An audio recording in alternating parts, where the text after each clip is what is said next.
Thank you very much. It's really great being here. It was really a fun trip getting here. And we do have a meet and greet at the very back. We have posters. We have a Wolfenstein poster and 2 different kind of Doom posters. And we have a bunch of little Cacodemon pins and Doom pins and my autobiography, Doom Guy.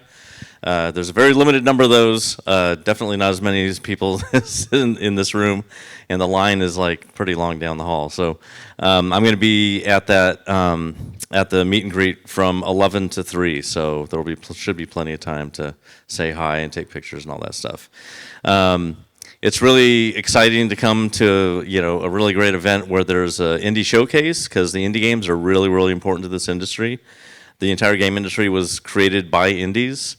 Back at the beginning, there weren't even publishers. There were people just making games at home.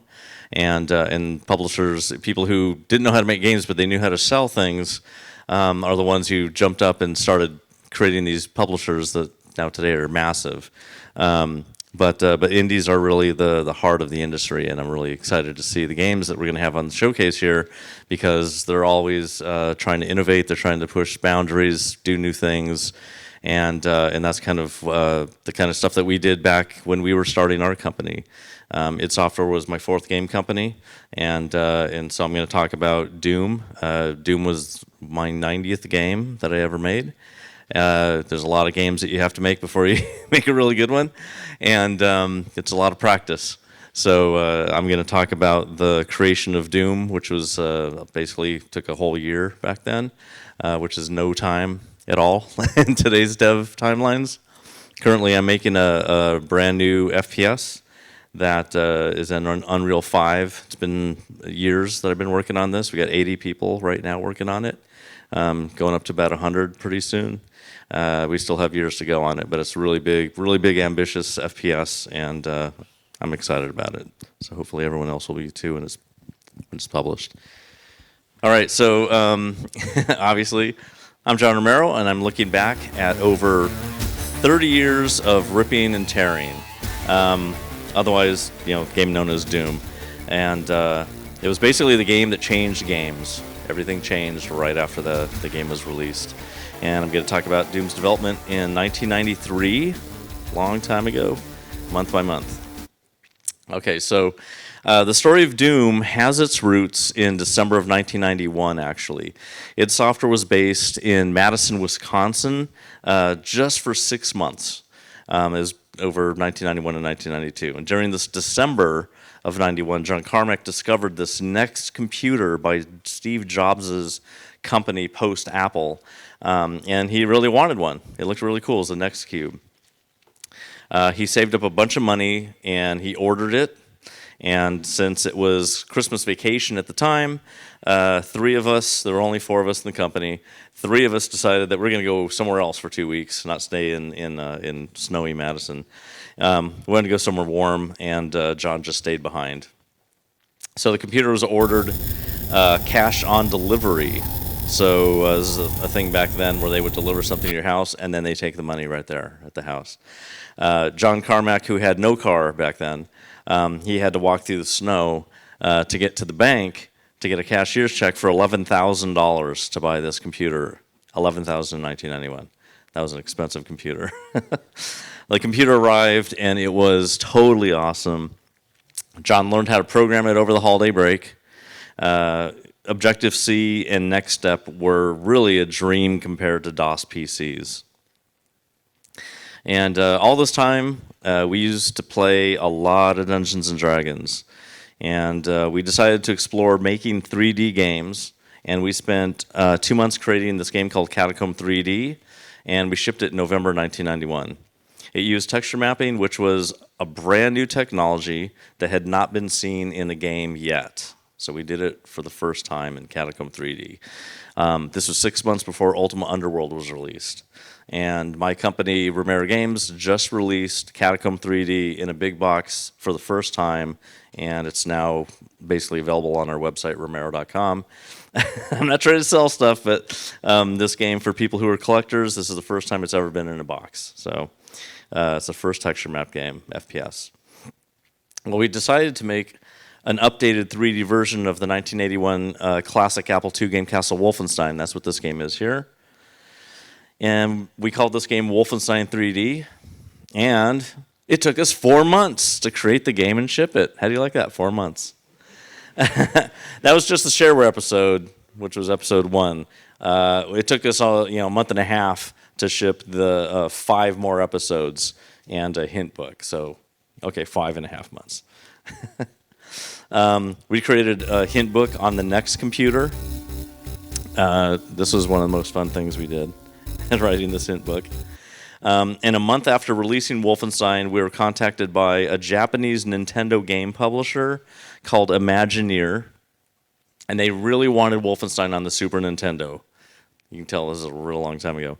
Since we were about to start developing a prequel to Wolfenstein called Spear of Destiny, we hired a contractor to do that Super Nintendo port. Also, I was just recently asked, just a couple days ago through email, why is the soldier on the cover of Wolfenstein 3D like a Vietnam-era soldier, not a World War II-era soldier? I'm like, you're right. I have no idea why the Super Nintendo box has this guy on it. Maybe because he looks different. All right, so it's November 1992, and we shipped Spear of Destiny. We decided to make another first-person shooter, of course. At this early date, the term FPS does not even exist. We don't even know what to call our games other than 3D. In fact, we called them 3D maze games. Maze games was actually a genre back in the 80s. There's just people going through mazes in different ways. So we decided to call this new game Doom, and at this point, it's just a word. There's no logo, or really even an idea of what the logo would look like. So Doom would be our 5th FPS. So the first shooter that we made was called Hover Tank 1. It's not called Hover Tank 3D. People always get that wrong. It's called Hover Tank 1. And it was a solid filled polygon maze. And Catacomb 3D was our first texture map 3D game. And then Wolfenstein 3D was our first VGA shooter. Doom, however, would be a huge jump in technology and design. So we moved our company from this one-bedroom loft apartment that was in Texas to this black cube in Mesquite, Texas. And we were on the 6th floor of Suite 666, of course. Tom was working away on the Doom Bible, which was like a really early design doc for Doom. He came up with a bunch of different characters. They had names, they had backgrounds, and a whole bunch of other design stuff. And he completed this design doc at the end of November 1992. So this is a page from that Doom Bible that describes a preview of what the game will have in it. Some of these features were not in the final game, like, cinematics.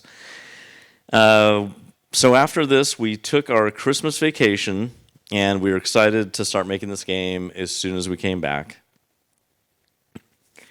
All right. So it's January 1993, get back from vacation. Unbelievably, we issued a press release just as soon as we started to work on the actual game. We basically said Doom was going to herald another technical revolution in PC programming. Nobody does that anymore. So this is a list of the features that we expected the game would have. The most important being the last line, which is an open game. I was working on DoomEd, the level editor, and things were starting to really begin now. An open game meaning we want people to mod Doom. There's no such thing really as modding back then. So we started getting the engine tech working and the level editor DoomEd up on the screen, and Tom Hall, pictured here, was playing around with it, and he's offering suggestions because he's going to be living in this thing every day. At this point, Tom was just trying to figure out, he's testing a new engine, he's trying to figure out what the levels could look like, and creatively it was really pretty difficult compared to what Wolfenstein looked like. The engine dictated what was on the screen, really. So now we're going to February. We're doing this every month. This is Adrian modeling the Baron of Hell. He drew a sketch, and then he created a clay model. Kevin Cloud, he was creating the Imp at the time in Deluxe Paint 2 on the PC, which was the Photoshop of the era. That was the industry standard program.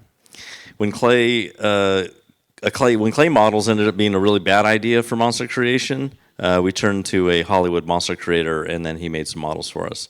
You can't really animate clay. As soon as you move it, it rips. And then you have to kind of remodel it as you're trying to animate it. So that was a nightmare. Gregor Punchatz, the son of Don Punchatz, was a Hollywood monster model maker, and the Spider Mastermind was really the only Doom model that he made at that time. It was made with latex and metal, and we needed him for the end boss of Episode 3. Gregor did a bunch of the monsters in Doom 2. So we decided that since we were scanning most of our models with a video camera, why wouldn't we scan weapons as well? So even though we lived in Texas, we decided to get toy guns from Toys R Us. So a part of the design of the game was influenced by the movie Evil Dead. So of course we decided to put a chainsaw and a shotgun in. And this is the actual chainsaw that Tom Hall brought in. His girlfriend had a chainsaw, and so he just borrowed it. The name was the Eager Beaver, and we kept it in a bowl because it leaked oil. And Tom still has this chainsaw today. Adrian still has all the models that he created from Doom as well. So the shotgun was called the Tootsie Toy Dakota Cap Gun. Really incredible name. So we got it at the Toys R Us store, and along with other weapons. At the same time, we were trying to figure out what the levels would look like. And for our entire lives, the only kind of 3D game levels that we have ever seen were 90-degree block walls of Wolfenstein 3D, Might and Magic, Ultima, Wizardry, MIDI Maze, Labyrinth, Way Out, you name the maze game, and the maze was all 90-degree walls. There were no examples of anything else other than this. This goes all the way back to the 70s. So we'd come up with a new way of creating levels, levels that did not look like Wolfenstein 3D. And John Carmack told Tom to get books about military building construction, since this is going to take place on a military base. Tom did that, and he got really bored with it because those are not inspiring places to play in. So Tom was kind of feeling burned out. And the first level of Doom was called The Hangar. And it originally started like this, with 4 Marines playing cards on a UAC crate. You'll see it in a second here. These are just screenshots from that early version. And it's as if it was going to be a multiplayer game from the beginning. Okay, so here's what Doom looked like on February 4th of 1993. This is only 1 month of work on the game. So it's very early engine development. So Evil Unleashed was kind of like a subtitle of the game. And this is a tech demo at the frame rate that we had it running back then. So you can see we have sprites in the game, and as you rotate around them, they change, which is, we had that work in Wolfenstein. So this is mostly about the ceiling and the floors being textured, and then the walls being at arbitrary angles. The lighting is all the same right now, and you can see that there's a big HUD that takes up all of the edges of the screen. It doesn't work, but it's just there to do we want this? So yeah, so you can see the characters, and that there's some angles in here, but you can tell that's a really boring level, but at least it has non-90-degree walls. All right, so it's March, and it's our 3rd month of actual game development now. And something kind of random happened one day. 20th Century Fox offered us the use of the Aliens license.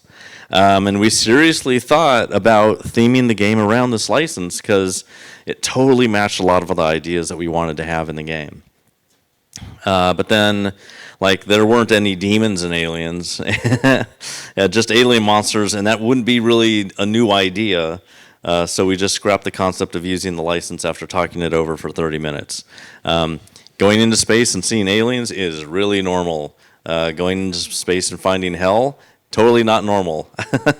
So that was a better idea. The other thing that's a really important lesson is do not make someone else's IP more valuable. Make your own IP. It's worth way more.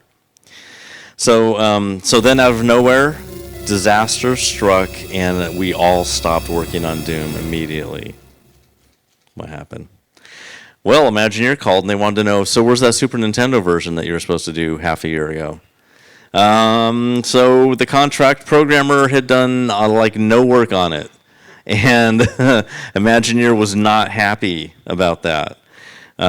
So we had to do the Super Nintendo port ourselves. We had to learn how the hardware worked, and we needed to know how to program it. It was used a 65816 processor, which was not the 886 that we were using for a long time. And it took us, well, we had to do all the graphics, we had to do all the programming, we had to port it. It took us 3 weeks. It took us 3 weeks to finish it. I know it was too long. So that takes 3 weeks off of Doom's development timeline. Doom actually took 11 months. So yeah, 3 weeks. Timelines. Then we resumed work on Doom again, so yay. We got back to what we were really excited about. By the end of the month, Don Punchatz, he was a freelance illustrator. His son Gregor did the Spider Mastermind. He finished creating the Doom logo, and he began working on the Doom box cover right after that. You can see that the Doom logo has like hell and technology together at last in there. All right, so it's April. And while creating map E1M2, I kind of created a problem for Carmack's renderer. These stairs here, they really slowed the code down, like way down. And John had to find a solution, so he started to read. These are basically recursive stair drawing. And he had a data structure that was not made for that. So he found this white paper from Bruce Naylor about this data structure called a binary space partition. And it was originally designed for back-face culling of 3D models, so you just wouldn't see, you wouldn't draw the models on the back of a character or whatever. But John adapted it for 3D levels, and just to speed up rendering, and this really solved the problem with E1M2. And guess what? There were no stairs like that in the entire game. I took them out. Just to your engine's not fast enough. Okay, delete. So we also created our first alpha version that we could send out to our testers. We had testers for years. There was only about 4 people, but they were really, really good. And we were really happy to show these people that what we were up to, because they'd just done Wolfenstein the year before. So this is what the alpha version looked like after 3 months of development on the game. This is just there's 5 of us who made Doom.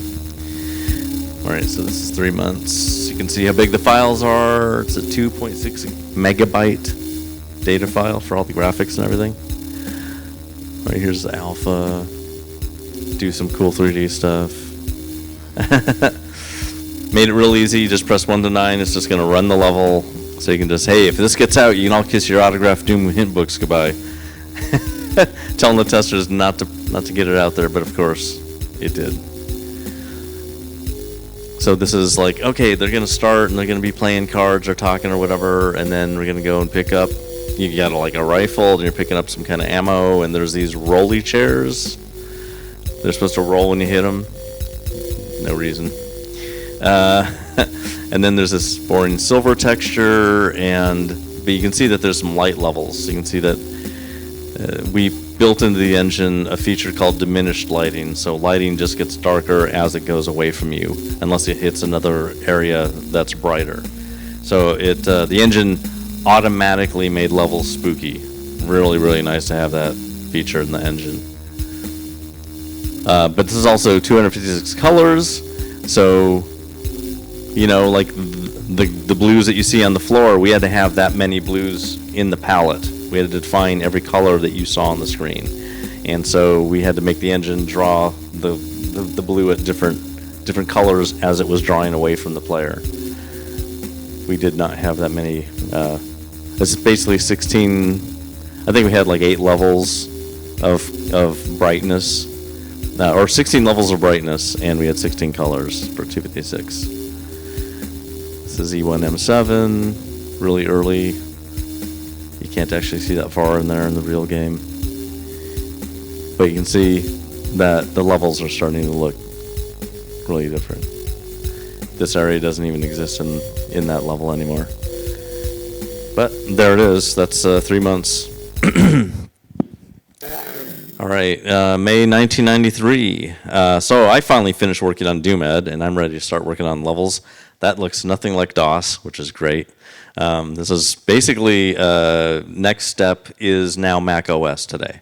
Apple bought Next Computer, and they spent 10 years turning the Next OS into Mac OS. And Mac OS 10 is the first release of Next Step turned into Mac OS. And all the source code, if you're writing anything on a Mac and you're writing function calls to the operating system, they are NS underscore for Next Step. Steve Jobs made sure that they did not change that. So since the military bunker style was not cutting it, something needed to be done. So one day I decided to solve the problem, and that's when I created Doom's abstract 3D level design style. So I used E1M2 for my experiment, and it may not look like much, but this was the first room that I made in this new design style. The final version of the room looks way, way better, but this was just the start. And Tom and the artist came into my office, and I showed them, and we all agreed that this was the new direction that we needed. That doesn't look like Wolfenstein. Everything else up until that point looked like Wolfenstein. So yeah, it was important to come up with this new style.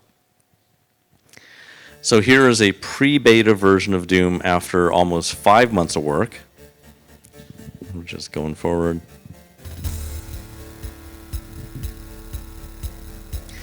It's a pre-beta, we just didn't change the title screen. They're too busy making things. All right. So now we have a font, we have a whole new HUD. We decided to get rid of all this stuff that's drawing all over the screen because it's way more exciting to see the level and not HUD. You can see a graphic detail menu that does not exist in the game. We were experimenting with these high color modes and stuff. But we did have different ways to control the game with joysticks and gamepads and keyboards, all the same stuff that we do today. And then skill levels. I just want to kill is not in the game anymore, but it's basically, don't hurt me. So we have 3 key cards. Yeah, we have like these simulated light areas.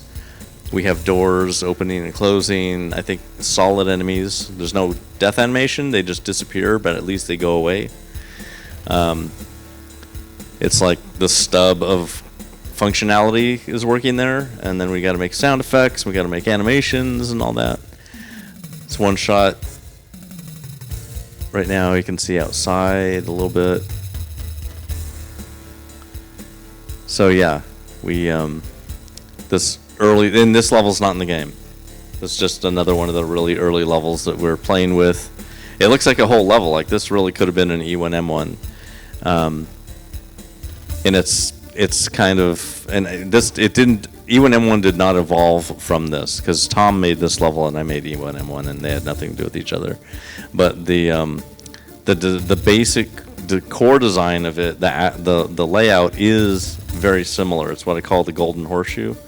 On the first level, make your level start here, go up, go around, come back over here, and if you can see the exit from the beginning, that's actually cool.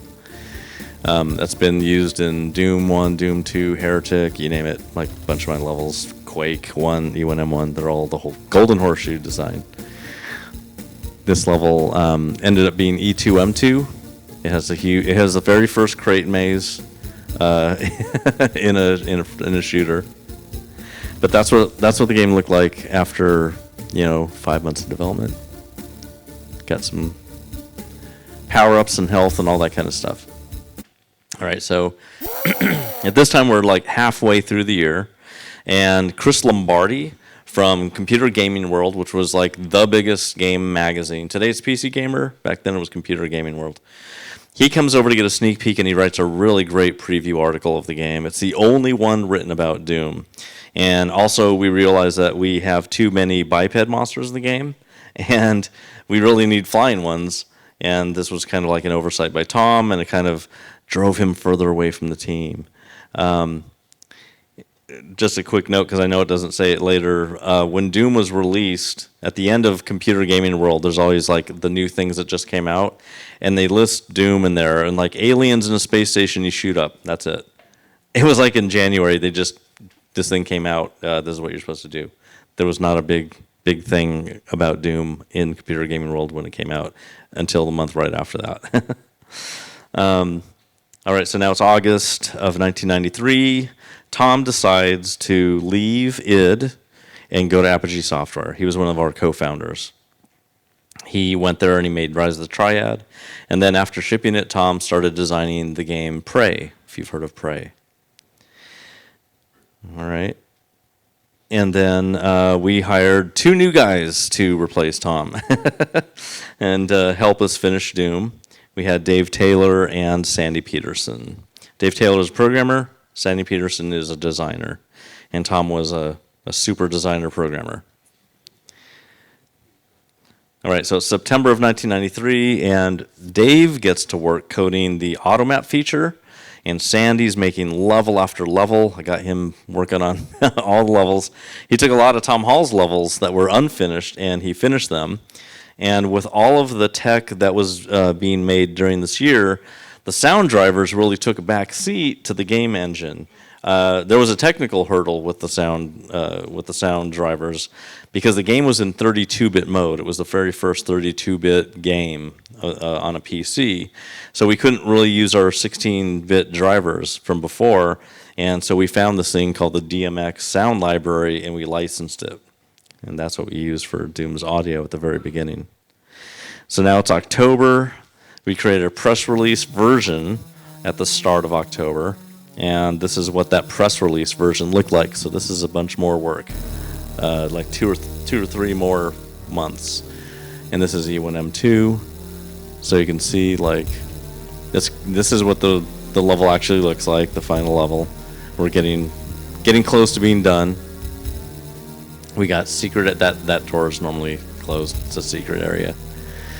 And it lets you open up another door.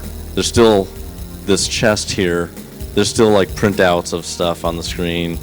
There's still more work. The design is still evolving, but you can see we have animations and we have lifts. Every single thing that happened inside of levels with switches and doors and lifts and flashing lights and like anything that happened, I programmed all of that stuff that's inside the levels. And John did the renderer and the engine architecture and the AI, which is really, really good. So you can see we're picking up, all kinds of unholy daggers and skull chests and stuff. So we still have some of these things in the game. Oh, there's an unholy Bible, I think. Yeah, unholy Bible. But you can go outside for the first time in a game. So here we go. That's what it looked like in October. And we're getting close to wrapping up the game. So our progress really quickened. You saw that even in early October, we still had pickup items that were useless, like demonic daggers and demon chests and other unholy items. And I decided to get rid of those things because they made no sense to the core of the game. So earlier, I removed the concept of having lives, and it was enough to have to start the level over after dying. And I have to just like erase all your progress and start the whole game after 3 deaths. It was another arcade era design staple that just bit the dust. And now it's November of 1993. And it had to be probably the most insane month in development. And what we got done this month was the first high-speed multiplayer game mode created for an FPS. The World Deathmatch is created along with that mode of gameplay. Co-op mode is created. All the final systems are coded. Serial code is made for multiplayer. All the game maps are modified for deathmatch and co-op play. So this game has single player, co-op, and deathmatch for the first time when people could connect. It wasn't just limited to one thing. And the day before we released Doom, it happened to be a really important day in the United States. Violent video games was a topic hotly debated in the United States Congress. Games like Mortal Kombat and Night Trap are shown as examples of the moral level that games have sunk down to. They had no idea. So the next day, on December 10th, Doom was going to be released. We worked 30 hours straight to get Doom ready for launch, but we found one final bug. When we left the game running on all of our computers, some of them would look like they locked up. But the menu could be brought up, but the 3D gameplay would be frozen. So John Carmack thought about it for a few minutes, and he figured out the problem, and he fixed it. And we did some more tests, and the bug was really gone. That bug was there since the beginning of the project when it was started. Bug was there the whole time, and he figured it out on the last day after a year. That's how good he is. So we could finally upload the game. The download servers were flooded, and they went down twice in 30 minutes. The game was quickly moved to many other FTP mirrors, so everyone could get it faster, and Doom was finally out into the world. Oh, it's doing this audio thing right now. It's uploading over a modem. That's the audio. But basically, the servers blew up twice, and we had to kick everybody off the servers, and then finally got it up there. And yeah, we were happy. After Doom was released, the world changed. 3D games were here to stay. Shooters would dominate the industry for decades. It's one of the most popular genres of the game of today is an FPS. Game modding is incredibly popular, with many important game franchises that came out of modding, like Call of Duty, which was a Quake mod, Team Fortress 2, Quake mod, Portal, Quake mod, Counter-Strike, Half-Life mod, which is built on Quake, and many others. So speedrunning was now possible with gameplay recording and playback with Doom, so Doom started speedrunning. And multiplayer is now a staple, of course, of today's games. And free-to-play is the most popular business model of our time. And I'd like to thank those who took the journey with me and made it all possible. It couldn't have happened without these people at that time. And the support of the fans of our games, of course. They're the best. So thanks, everybody. And I don't know if we're doing Q&A, but that's the story of Doom.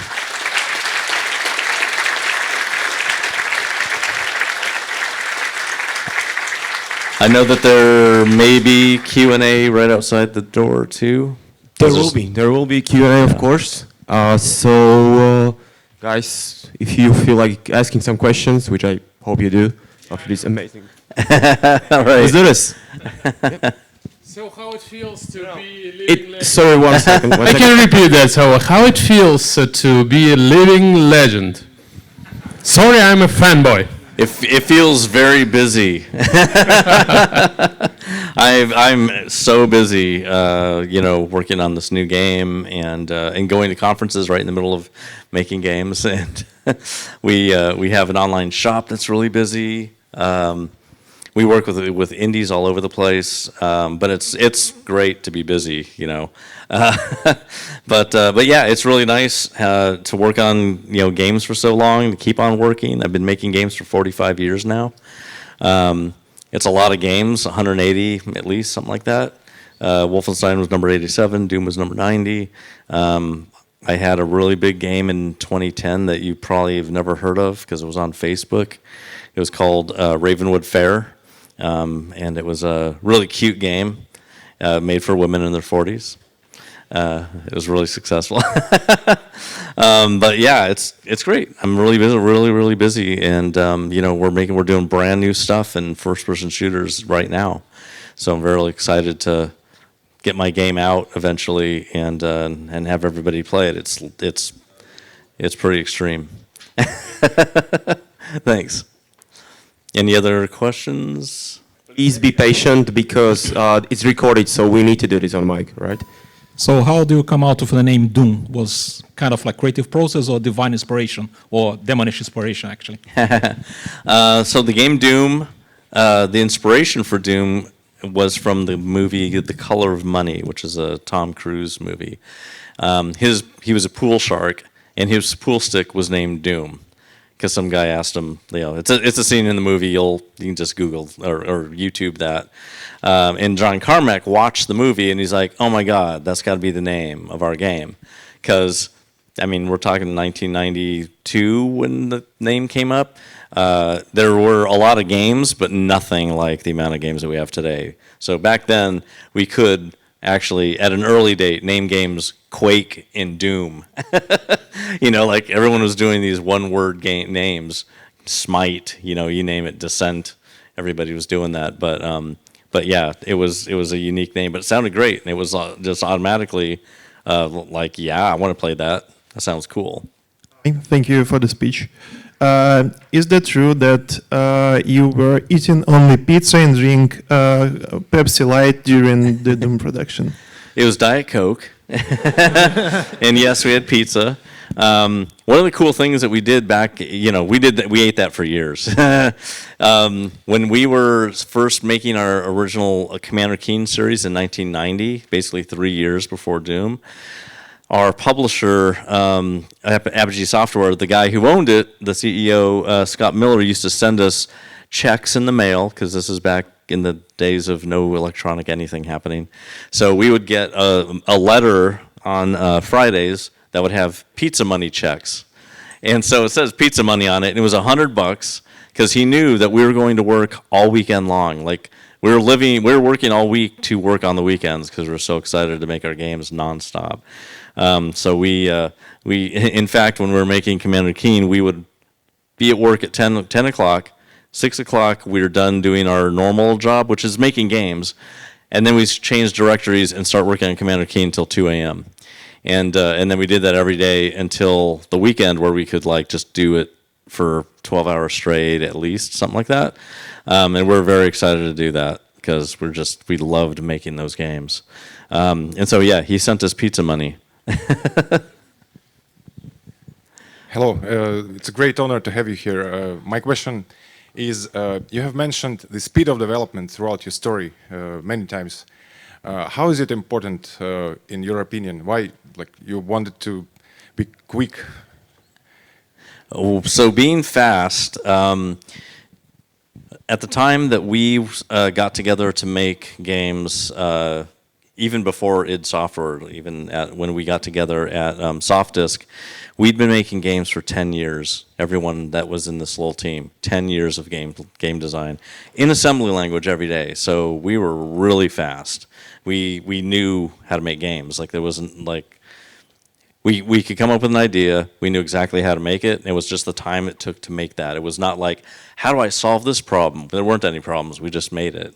So before even making Wolfenstein, we made our games in 2 months. So we would in 1991 we would make 2 games at the same time. They would take 2 months, but we'd make 2 games at a time. So in 1991 we made 13 games, and they took 2 months each. There were a couple that took 1 month because we could go even faster. But yeah, we were really good.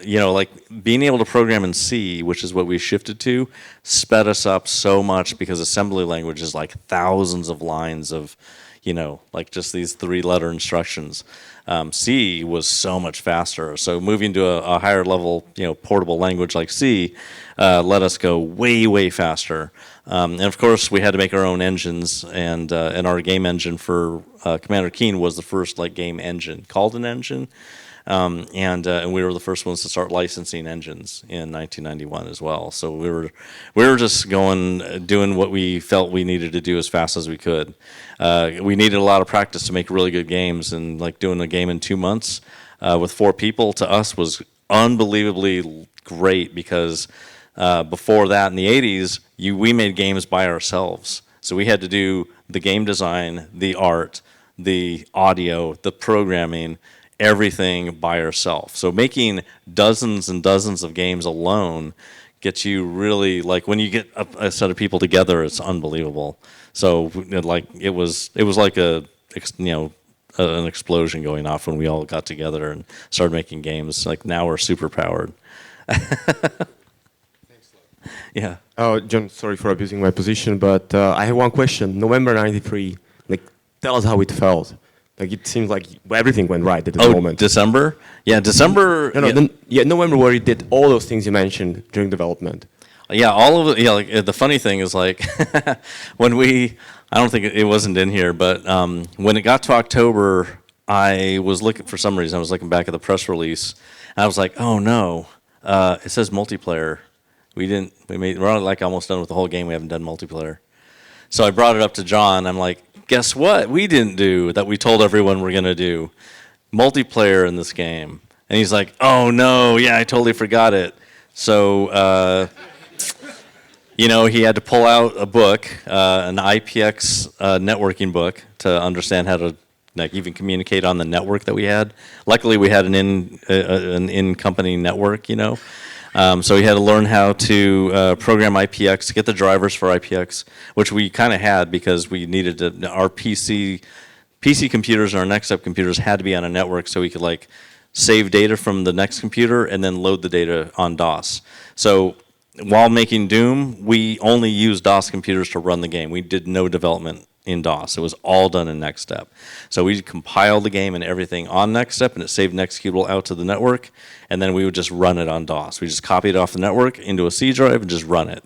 So we were doing cross-development back then. So it was, so we had an IPX, we had IPX drivers there. We just had to get the book that told him how to program the network driver. And so we got that going, you know, probably in a day. And then it took another day to get the characters moving around on the screen so you could see another character. And then it took like the rest of the time to just like finesse this network speed, make it work on modems, which is the hardest part because of the, you know, we have to skip frames to make it go faster over modem to make the game feel like it was going at a decent speed. So there's a whole lot of technical stuff, but it happened really fast. We went through all the levels and made them all work with co-op, balanced them, put all the new flags in for multiplayer mode on all the items and everything. And so that was just like bolted on multiplayer, which does not ever happen in any game development today. But back then, like we could do that. So yeah, it was just a ton of stuff. You know, modding was built in from day one. You know, so all those things that were listed at the end, we knew were going to be shareware. In fact, one of the most innovative things we did was we told people who could, you know, companies that could get CDs, you know, boxes on the shelf in retail stores. We told them they could take Doom, sell it for no more than $9, the shareware version on the shelf, and they can keep all the money. We just want it on the shelf for people to get the shareware version because then they buy the rest from us. So you would go to the store back then and there would be 10 different boxes of Doom. They all have the shareware version in it, but you had like this, like which box is the coolest? I'll buy that one. But it was great for distribution. It got us into all the stores where we had no presence before. It was just online. So yeah, distribution was critical for us, and that was one of those innovative solutions to like let other people make money off that free version. So thanks again, John. Thanks a lot.